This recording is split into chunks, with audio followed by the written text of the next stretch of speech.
Screenshots are one of the quickest ways to save and share what's on your screen.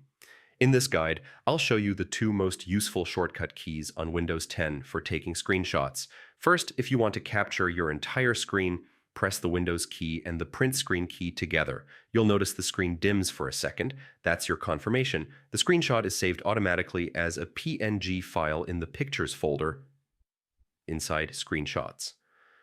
Next, if you only need part of the screen, press Windows key, Shift, and S at the same time. This brings up a crosshair tool so you can drag and select exactly what you want. The captured area is copied to your clipboard, ready to paste into apps like Paint, Word, or even a chat message. Think of it this way: full screen capture is best when you need everything, like saving a whole web page or error message. The snip tool is perfect when you want to focus on a detail, like a chart or a single window. Try both shortcuts and see which one fits your workflow best. With just these two key combos, you can capture and share anything on your screen with ease